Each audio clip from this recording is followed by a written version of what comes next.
Hi everyone. I wanted to thank all of you first of all for giving me such great feedback on my skin talk, and that's my intention. My intention is to give you useful daily practical tips that can help you manage your skin issues at home, and your loved ones can also benefit. So please pass along my videos to your friends, your loved ones, your colleagues, anybody that may find my discussions useful. Some of you requested that I talk about rosacea. Now, rosacea is a really long and complex topic. If you go to any credible website, scientific website, you can find so much information and so many recent updates that are happening in this field. So my talk is going to focus on something completely new, and it's going to be a holistic approach, because you are the one who is suffering, or your loved one is the one who is dealing with this issue on a daily basis. It's a chronic, lifelong condition. There is no cure. There is a lot of medical management, but I want to focus on holistic management because that is what you are facing on a daily basis. So the doctor is not going to be going home with you. They're going to give you a prescription, they'll give you treatment, they'll give you follow up, and then it is up to you how you first of all take your medications and how you handle the symptoms at home. This is really important. So your lifestyle and your home management is going to be the focus of the skin talk, and I really hope that all of you will find it practical and useful in terms of your daily life. So let's take a different approach and kind of deconstruct rosacea. That way, when we deconstruct something, it's easier to understand the basic mechanisms of why the disease is happening in the first place, or why it's manifesting the way it is. So let's try and deconstruct rosacea, so that way you will be able to understand the pathophysiology of the illness, and you can manage it that much more effectively at home. So for ease of understanding, I'm going to divide rosacea into four clinical symptoms, or four groups. That way it's easier for you to understand the mechanics of the disease, and hence you will be able to manage it more effectively at home. So when you start seeing persistent redness on your cheeks or on your face, accompanied by intermittent flushing or a sensation of warmth on your face, along with broken blood vessels, that's stage one. So there is something happening, and this gives us a very good clue that there's something happening with the blood vessels of your skin. So there's some loss of integrity of the cutaneous blood vessels. As the chronic inflammation, this is a really important word, as the inflammation or whatever that is going on progresses, your skin will start to become more oily. You will have acne-like lesions. It will not be acne because there's no whiteheads and no blackheads, but it will be acne-like. So you will have oily skin, congested pores, and you will have acne-like lumpy, fleshy bumps that may or may not contain pus. This is stage two. Now, this gives us a hint that there's something wrong with the pilosebaceous unit, or the oil glands of the skin. There's some dysfunction that is going on there. So that's hint number two. As the disease worsens and with time and it progresses, you will start to notice thickening of the skin. So there will be thickening of the skin.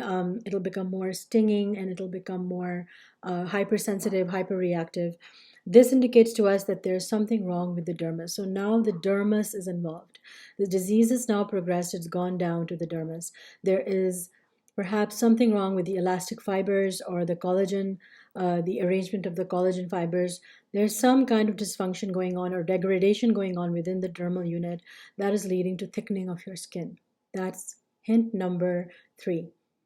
As the disease progresses, and that is the nature of the disease, there will be eye involvement. So the last stage is quite painful, because the upper and lower eyelids, including the conjunctiva and the cornea, might be involved, and this is when you have ocular involvement. So here are the four stages of rosacea. Now, so these were the clinical symptoms. How about what you feel in rosacea? You don't really feel good because the skin is hypersensitive. People with rosacea have extremely sensitive skin that is triggered by the minutest or the smallest of triggers and of aggressors. So our skin is built in such a way that it's a protector. So all the aggressors that are hitting our skin day and night, the immune system and the various other systems, protective systems of our skin, are going to kick in and take care of that issue. Not with rosacea. Just like all the multi-units are involved, it's a multi-unit disease. So just like that, the immune system also goes haywire. And so even the slightest of triggers or factors are going to irritate the immune system. They're going to cause a stinging, a burning, and a painful sensation. Therefore, people with rosacea have very sensitive skin. This is very important, so please keep this in mind, because I'm going to talk a little bit more about this when I come to the home management of rosacea. So now that we have a clear understanding of this multi-unit chronic chronic disease, what can we do about it? So you have two options. You have the medical management, and you have the home management. So you have those two options that are going to work side by side. The home management, or your own self-management, is as important as the medical management, because the doctor or the physician is not going to be going home with you. You are going to be, or your loved one is going to be, managing this disease on a daily basis. It's a daily challenge, and therefore I want you to identify those triggers or those factors that is making the flare-ups worse. The medical management, I'm just going to touch upon the medical management. They will assess the severity of your disease. The doctors will assess that. They will take everything into consideration: your genetic profile, your family history, and they're going to treat the condition accordingly. And here's a table of the various treatments that will take place when you visit your doctor. So let's begin the 5-step holistic approach. And before I begin, I quickly want to touch upon the importance of the mind, the body, the gut, and the skin axis. Now, this axis cannot be forgotten. This axis is the key to managing your symptoms at home, because everything you do in your life, your lifestyle, your diet, what you apply to your skin, what you eat, everything is going to affect those symptoms, and they're going to eventually cause flare-ups. So everyone is different. Every patient presents differently, and hence everyone is unique. I suggest you keep a food diary in which you can highlight those foods that do not agree with you, and so you can avoid them. And then that way you will keep track of those foods that are not agreeing with you. Now, everyone has their own triggers, but I'm going to mention the commonest ones that people have reported, and they've come back with that these are the commonest foods and the food items that are causing quite a bit of flare-up. So let's begin with certain fruits and vegetables. So kiwi fruits, plums, avocado, pineapples, bananas, certain citrus fruits, they tend to cause flare-ups. So it's better if you avoid something that is really citrusy or sour. This will not help your symptoms. In the nut category, I have the walnuts, the hickory nuts, and the pecans. So these, some people have said that they do cause flushing, and they do cause the rosacea symptoms to flare up. Now, on the top of the list on your diet and your food would be spicy food. So spicy food, alcohol, especially red wine, and then hard liquor, organ meats, processed meats, junk food, deli meat, cheese, except for cottage cheese. Hard cheese does tend to cause flare-ups. Chocolate, soya sauce, fast food or fast Chinese takeouts, processed food, hot foods, all these foods do cause flare-ups. So therefore, what does this list tell us? That a lot of this food is not nutritious. So it is lacking in nutrition. It's nutrient deficient. It is not a healthy diet. So please try and eat a healthy, nutritious diet. Evidence has shown us that taking omega-3 fats or omega-3 supplements, and the ratio, I'm just going to give you the ratio. It's about 360 milligrams of EPA to 240 milligrams DHA 2 times a day of omega-3 will really, really help in controlling your rosacea symptoms. So this is something to look out for. So omega-3 fats, a healthy nutritious antioxidant diet, this will really help you in managing your symptoms. And those are the list of foods that you really should avoid. But please keep a food diary, because there may be something on this list that is making your symptoms worse, and I may have not mentioned it, but everyone is different. So these are the top dietary changes that you can do and help yourself and your loved one into managing these symptoms at home. So what are the lifestyle changes that you can do that will help you manage the symptoms effectively at home? I'm going to begin with drugs. So certain drugs, when ingested, do worsen the flushing and the symptoms of rosacea. So how can we manage this aspect of our life? well, we can avoid those drugs, or we can find or ask our doctor to give us alternates that may not they may not be responsible for causing flare-ups. So oral niacin, vitamin B3, retinoids, heart medications, beta blockers, vasodilators used in hypertension and heart failure, oral and topical steroids, nicotine patches, opiate painkillers, over-the-counter painkillers. These have all shown to worsen the symptoms of rosacea. So just look out for those.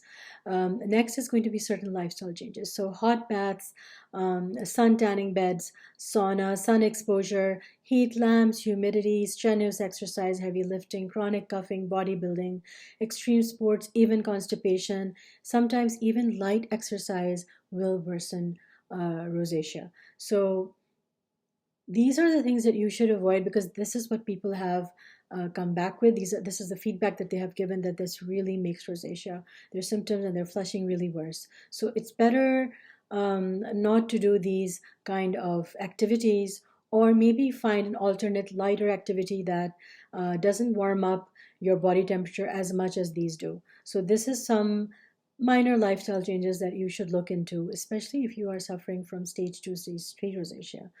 These are not going to help. Now I'm going to move on to sun care.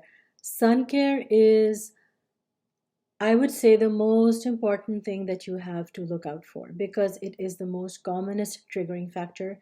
80 to 90% of people have reported that sun exposure, sunburns has really made their symptoms worse. So sun care is important for everyone on this planet. So that is without a doubt. But for people suffering from rosacea and sensitive skin, it is so important. The issue with sun care is, of course, we come to the sunscreen. Now, sun care, you can take so many aspects into consideration. So you can wear opaque clothing, you can cover yourself up, you can just do all the different sun care practices that are available to you. But then what about sunscreen? Because people with rosacea have sensitive skin, chemicals, it has been shown that chemical sunscreens is not very conducive to their health. So chemical sunscreens, because the barrier has been compromised, you have sensitive skin, the barrier has been compromised, therefore chemicals are going to be moving in and out rather rapidly. So healthy skin will not allow this, because like I've mentioned, it's a protective organ, so you're not going to be having a lot of influx of toxins and chemicals. But yes, when the barrier is compromised, when your skin is not healthy, and there are certain things that are going on that are causing chronic inflammation, the absorption rates of chemicals and toxins will be more rapid. So therefore, chemical sunscreens are not ideal, but yes, zinc oxide, titanium dioxide, mineral sunscreens, and some newer alternate sunscreens are really, I really advise that you try those. Those are quite effective, and people with rosacea have shown quite a lot of benefit when they use mineral sunscreens. So that is something that you must look into. Go for good brands. Try not to skimp on sunscreen and especially your sunblocks, because they are going to be one of the primary skincare items that you're going to be looking into when you are managing your rosacea. So number one, I would say, would be sun care, and you have to practice vigilant sun safety, and then you come to the drugs and the lifestyle changes. So please keep all of this in mind. All right, so now we've come to the really fun part, and that's skincare. So everyone in the world needs skincare. So whether you have a disease or you don't have a disease, you need skincare. And that is something that a lot of us forget.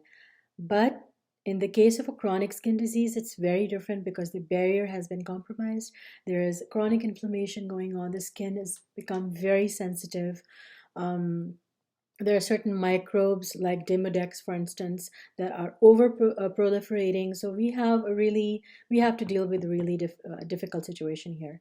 But having said that, patients have reported that a gentle skincare routine has really helped them in actually managing their symptoms on a daily basis. But there are certain changes and things that you can do and look out for when you manage your skin at home. The most important thing to realize is that your skin has become very sensitive. So products that have been formulated for sensitive skin, especially, they are going to be they're going to be okay for patients suffering with rosacea. So any chronic skin disease, if you have a gentle and a light skincare routine and those products that are free from the well-known irritating substances, you are going to be all right. So just keep that in mind, and I'm going to highlight some of the important ingredients that you should avoid. Topical steroids, perfume, witch hazel, peppermint oil, eucalyptus oil, acetone, caffeine, caffeine patches, caffeine containing products, exfoliators, chemical peels, physical peels, enzyme peels, home based treatment systems, home based roller systems, home based light treatment systems that are not approved by FDA. Actually, I think it is best to avoid any home-based treatment system, whether professional or not. Just please avoid all these because these are quite harsh and they're known irritants. So just try to not avoid all products containing these ingredients, and that is like on the top of the list. So now let's move on to the ingredients. So there are certain ingredients that a lot of patients come back with and they really do not do well with it. So I'm just going to highlight those. But like I said, everyone is different. And if there is an ingredient or a product that does not agree with you, please just stop using it. Do not take a risk or a chance and wait for the skin to improve. But it's not going to improve because you have a compromised skin barrier. You have extremely sensitive skin, so don't take a risk with your skin, especially if you have a chronic skin disease. So skincare has to be gentle, and these are the things that you should really, really avoid. So use soap-free cleansers. So use emollient-based cleansers. They are available over the counter at your pharmacy. They're very easy to find. I do love Neutrogena. I love Cetaphil. I love CeraVe. I love all these brands because they have been formulated for sensitive skin. So anyone product that agrees with you, just stick to it. So soap-free cleansers are on the top of the list. Protective silicones or silicone substitutes. Now, there is a myth that says that silicones are not safe, but please do not go for those myths. There are different types of silicones. Not every silicone is the same. There are good and bad silicones. Silicones are very protective because they form a film on the barrier and they protect it on a daily basis from aggressors. So it is a film forming substance and it is ideal for people with rosacea or suffering from a chronic ailment. They will protect the barrier. So look for silicone products containing silicones. Now, lightweight hydrators. So every skin requires moisturization, whether you have a skin disease or you don't have a skin disease, some kind of moisturization will be required. Now, with rosacea, I would like to stick to very lightweight hydrators like hyaluronic acid. Hyaluronic acid is not only a humectant, so it's going to help you with dealing with the dryness and the flakiness that comes with the treatment, the topical treatment of rosacea, but it's also going to reduce inflammation. So long-term studies have shown that hyaluronic acid is an amazing anti-inflammatory. So I would look out for light serums containing hyaluronic acid. Avoid alcohol containing toners and cleansers, and also avoid harsh preservatives. This is so important because so many studies have indicated that preservatives uh, are a very common skin irritant. So harsh preservatives, alcohol containing cleansers, perfumes, fragrance, parabens, formaldehyde releasers, these will all irritate the skin, especially skin that is compromised, as is in the case of a skin disease, a chronic skin disease. Menthol and camphor have shown to really irritate the skin. So when you are shopping online or in the store, and when you see those skin healing balms, I really stay away from them because they contain a lot of perfume, a lot of skin irritants, a lot of preservatives, and they also contain camphor and menthol. So buy your products from credible websites or from shops or vendors that are trusted, and they have been formulated, and products that have been formulated for sensitive skin are ideal for people suffering from chronic skin disease, especially rosacea. Please avoid all heavy occlusive creams. So creams that are occlusive, they are going to clog your pores, they're going to contain heavy oils that are non-absorptive oils. Or basically ones that are going to clog your pores and make your oiliness worse, harsh retinol products, any ingredient that causes irritation, and some people do not do well with essential oils. So just be careful. and try to select products that have been formulated for sensitive skin. If you go online or if you go to a store and you see that this product is actually formulated for sensitive skin, I would just go with that. So try to avoid these substances, and also keep a skin diary. Just like you keep a food diary, keep a skin diary and try a brand or try a product and see if that agrees with you. But if you do notice that a product is giving you a flare up upon the first few applications, I would not wait for the condition to improve. Just avoid it, because you cannot take a chance and a risk with your skin, especially if your barrier has been compromised. So don't give it time. Don't allow the 2 weeks or the 3 weeks for the product to act. If it is causing a flare up, it is not ideal for your skin. So just look out for products that have been formulated for sensitive skin, and you should be all right. So now we come to the actual, the ritual of skincare itself. So how can we minimize flare-ups, and how can we approach our skincare rituals on a daily basis? So be as gentle as you can with your cleansing. Try to use your fingertips. Do not use harsh mechanical brushes or even harsh face scrubs. Don't scrub, don't use abrasive, so be as gentle as you can with your cleansing. Please try to use lukewarm water. Do not use very cold or very hot. So both extremes in temperature. So cold and hot temperature will cause flare-ups. So do try to use lukewarm water. Pat it gently with a washcloth or a disposable cloth, ideally, because sometimes the washcloths become contaminated, and you do not want a transference of bacteria, and also you don't want to just keep on using a washcloth that is just gone dirty and it's contaminated. So try to use a disposable washcloth or a washcloth, and do not rub or tug your skin. That is really important. So don't aggravate your symptoms by rubbing and tugging your skin. So this is point number two. Try to use moisturizers, like I've mentioned, that are very lightweight, and they will calm the barrier, they will hydrate your barrier, and they will restore barrier functions. So moisturizing is quite important as well.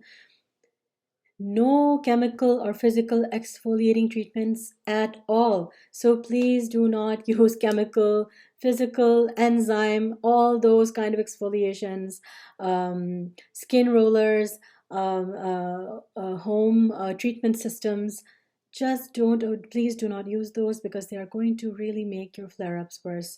So that's number four, and that's also quite important. So, number five, last but not least, you can try and use a multifunctional oil-free makeup and foundation. So makeup is so important in rosacea, because you want to cover the redness, you want to hide and camouflage those aspects of your skin which may be causing you to feel embarrassed, or maybe just causing you to feel unhappy. So just try to use gentle makeup that is ideally oil free, and is not harsh. It does not contain all those substances that I mentioned. So the lighter your foundation, the more lighter your skincare routine and your makeup will help you in dealing with your symptoms on a daily basis. All right, I mentioned the bad guys. How about the good guys? How about the ingredients that may be helpful in managing your symptoms? Look out for products that contain sulfur, azelaic acid, licorice, golden marigold, turmeric, rosehip oil, pre and probiotics, chamomile, tea tree oil, echinacea, gynectins, vitamin C and E. I found an interesting study that examined a traditional Chinese herbal mix known as chibiaxao. I hope I've pronounced that correctly. And chibiaxao was shown to reduce inflammation and also help in the immune functions that are going haywire in rosacea. So that is a very interesting thing that you can look out for. And there's another botanical extract that I think might be helpful, would be the tabibua bark extract. Now, these are very high in naphthoquinones, and naphthoquinones will help in the pathophysiology that is going on in your skin, that will help to minimize those aberrant systems within your skin, and they might also reduce inflammation and help in skin sensitivity. So these are just a few interesting extracts and ingredients and chemicals that you can look for in your skincare, and they might prove to be quite beneficial in managing your symptoms at home. Now, my friends, we are approaching the end of the skin talk, and I want to say one thing, that mindfulness equals beautiful skin. So if you remember, I had just mentioned the skin and the mind and the gut and the body axis. Now this is when this comes in handy. I did not want to go into a lot of dermatology and medical terminologies, but I wanted to provide you with practical tips that can help you on a daily basis. And this is when the mind-based techniques also come in handy. So before I go, I want to let you know that when you are happy, when you are not stressed out, your skin is going to be in fantastic shape. So this is a very important thing that you must remember. So relaxation techniques, yoga, tai chi, biofeedback, even guided meditation and hypnosis have proven uh, to be very helpful in managing the symptoms of chronic illnesses, especially chronic skin disease. Spiritual activity, getting in touch with your inner child, your inner self, positivity infused lifestyles, exercising, hobbies that make you happy, anything that instills calmness and peacefulness is going to make such a great difference. So please do not forget mind based therapies, especially when you are suffering from a chronic illness or your loved one is suffering from rosacea or any other chronic skin disease or any illness for that matter. Mind based should be on the top of your list. And of course, include all those little tips that I just mentioned because they will make. Last but not least, there was an interesting thing that my professor Marks mentioned to me, and he said that rosacea is a chronic disease, but it affects the blood vessels primarily. So, what is happening is that as the chronic inflammation progresses, the vessels become leaky. So, your blood vessels are opening and closing, and after a while, they start leaking fluid into the dermal matrix. So, that's why you have the swelling and the thickness and the lymphedema. Now, patients have reported that an upper body lymphatic massage is miraculous. So, it mobilizes the lymph, it improves circulation, it reduces inflammation. So, if you have that option available to you, look out for a certified lymphatic massage therapist, and I hope that this option will help you in managing the swelling. So this is something that I wanted to mention before I go. The other, the other holistic treatment that patients have reported and people have reported that has really been helping them, especially managing sensitive skin, has been acupuncture. Now, everything cannot be explained by hardcore science. Chinese and traditional medicine is so ancient and it's so old. It is rooted in history and in so many things that we have lost as we have progressed. We have lost a lot of things as well. So I really would not discredit acupuncture if it is helping people and if it is helping them with managing the symptoms of a chronic illness. I would suggest you look into it. But it has been said that people who have had acupuncture, their rosacea symptoms have diminished. So upper body lymphatic and facial lymphatic massage and acupuncture are two things that you want to look into. And this would complete the holistic approach that I wanted to share with you. So love yourself, love the world, love life. We have but one life and we have but one skin. So take care of yourselves, and I hope to see you next time for my skin talk. And keep on providing feedback, and please pass along my videos to all that you know and your loved ones and your friends. So I hope that they can take away something useful from what I have to share from my life journey. So take care. Bye.